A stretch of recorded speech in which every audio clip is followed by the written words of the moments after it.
आपला परिचय द्या। मी बाळासाहेब बबन गाडेकर, तालुका बदनापूर, हिवराराळा। माझा परिचय इथपर्यंत आहे।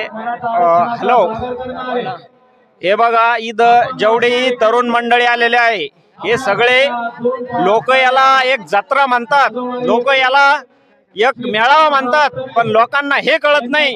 प्रत्येक जण इथं वेदना घेऊन येईल आपल्या, या वेदना सरकारपर्यंत पोहोचायला पाहिजे। सरकार नुसतं आपल्याला वेड्यात काढतं। सरकार म्हणतं काय देऊ देऊ, ही तारीख ती तारीख।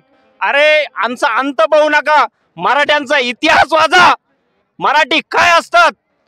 अरे हे जर आपल्याला शिकायचं असेल नुसतं इथपर्यंत थांबून चालणार नाही। मराठी मुलाला सांगतो, आपले जेवढे बी मराठा समाज इथं एकवटलेला आहे, असाच एकवटा। आणि आपल्याला येत्या वेळेस नुसतं असं बोलून चालणार नाही, तर कृतीतून आपला कोणी आपल्यामध्ये भेद करण्याचा प्रयत्न करतात। लोक म्हणतात बाबा मराठ्यामध्ये फूट पाडल्यानंतर हे पांगतात, एकीना राहत नाही। आणि ज्या दिवशी आपली एकी होईल त्या दिवशी आपला इतिहास घडतो, हे सर्वांना माहिती आहे।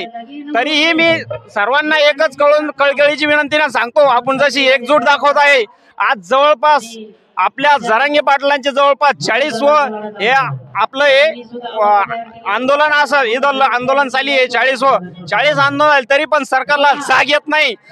सरकार हे अजगरासारखं झोपलेलं आहे आणि याला धडा शिकायचं काम आपलं आहे। आपला समाज आता जागृत होत आहे। याच्या आधी आपण कधीही म्हणत होतो जाऊ द्या बाबा, आपण कुठं एकवटत नाही, आपल्या समाजावर कोणी जरी बाबा नेतृत्व आपल्याला असा प्रामाणिक आणि इमानदार नेतृत्ववान कोणी अजून भेटला नाही। आता भेटला, सच्चा इमानदार आहे, नेतृत्व आहे त्यांचं। एवढं मी बोलून 2 शब्द थांबवतो। जय हिंद, जय महाराष्ट्र, जय जरांगे पाटील। एक मराठा, एक मराठा, जय जिजाऊ, जय जिजाऊ, जय शिवराय।